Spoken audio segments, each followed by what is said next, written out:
Okay. If you could give us your first name, your last name, and spell both, please. Steve Wesner, Wesner, and was part of Bob's company from 1961 and still involved at we sold the company to B&D Commercial, but it still exists within that group.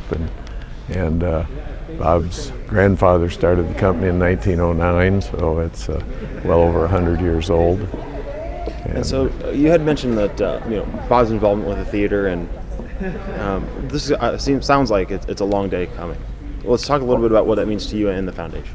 Well, I can remember when the people that owned the theater at the time also were the franchisee for McDonald's restaurants here in town, and Bob was doing other deals with them on the food end of it, and when they told him that they just couldn't manage to keep this theater going anymore, the plaster was on the seats and the heating system hardly worked and everything was wrong, and it was just too expensive, and they were running third-rate films, and it didn't bring in enough money, and so they were going to tear it down.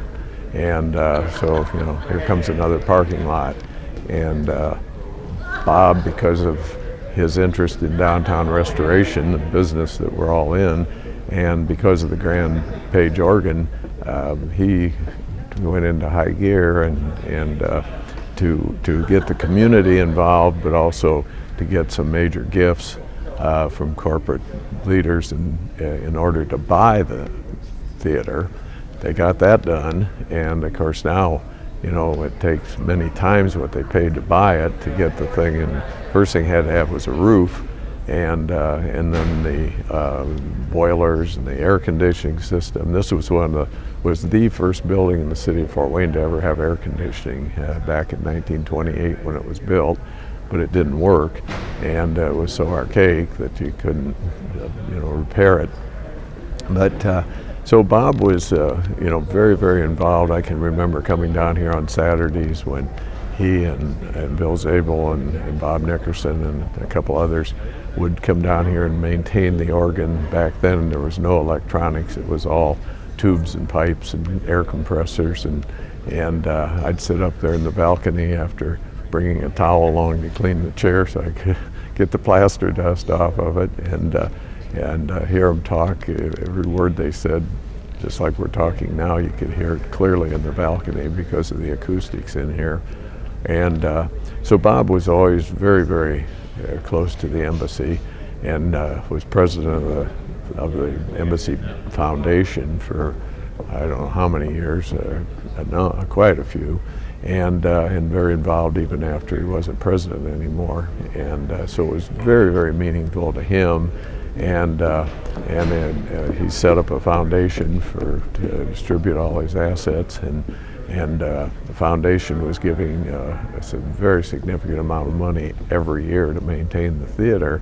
And the concern of the board of the Goldstine Foundation was what's going to happen when the Goldstine Foundation's no longer around to support it. And as I said earlier, that's when Kelly and the board started devising the ways to make this a self-supporting facility. And a number of plans were attempted, and for various reasons this didn't work or that wouldn't work. They finally came up with the plan that's in place today, which is going to not only be able to sustain the theater in perpetuity, but make improvements in things like the terracotta on the outside, which is part of the history of the building, but expensive to maintain. But they'll have all that covered and be able to keep the theater going as it is now. And so to get kick off the fundraising campaign of $10 million, that's when we chose to give $2 million from the Bob's Foundation.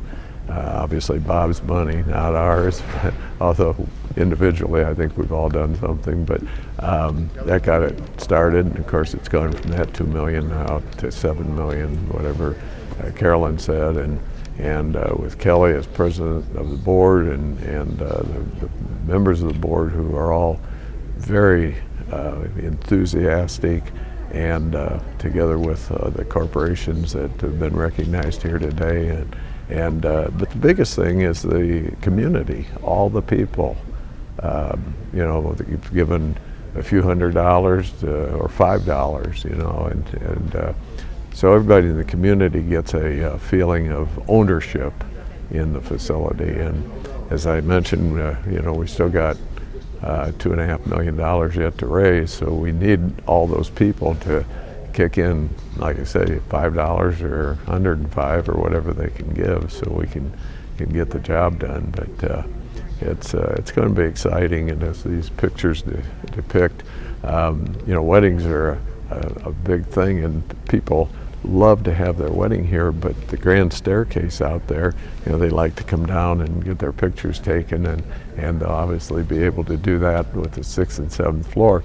The problem out here, it's got to be a pretty small wedding in order to have enough seating area, tables for everybody. When they have this, they'll have the whole 6th floor plus the perimeter of the 7th floor. You can have big weddings there and other events besides weddings. Plus the other floors will have all be in use, and that'll really make the whole building viable. Now, you were one of the people that helped save the organ originally. Bob Goldstine was, and Bob Goldstine, I was hired by Bob and his father in 1961, and so I grew up in that company. But Bob is the one who literally organized to save the embassy, and he was the one that got the word that it was going to be torn down. He's the one that put together the community and the major donors to buy it, and then to raise the funds to do all the necessary work, and of course they're still doing that. But so what do you think his reaction would be now to this announcement today? Oh, I think he'd be enthralled. I'm sure if he were living, it would be a huge relief that the building, you know, should be able to be sustained indefinitely and enjoyed by everybody in northeastern Indiana. And can you say your title for me, too? President and chairman of the Robert Goldstine Foundation. And you said you've been with him since 1961. Right. I was hired in '61, and I got to play Air Force for about 7 months when the Berlin Wall was built, and it was over in France, but came back, and they had a little ceremony on the courthouse square, and we were discharged in the morning of August 20th, '62, and I met Bob for lunch, went back to the office, and haven't left since.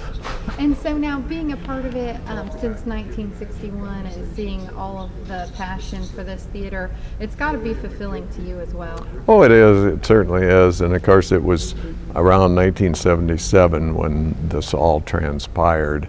So it's been, you know, until then, you know, it was a third-run theater that you know, was an asset to Fort Wayne, but, you know, the cost of maintaining it, and at that point, the future of it looked pretty bleary, and at that point also, there probably were 5 stores that were occupied on all of Calhoun Street. You know, that was before the Botanical Gardens, it was before the Hilton Hotel. All those buildings were vacant. There were very few. So it's a magnificent thing to maintain downtown Fort Wayne as well as the theater.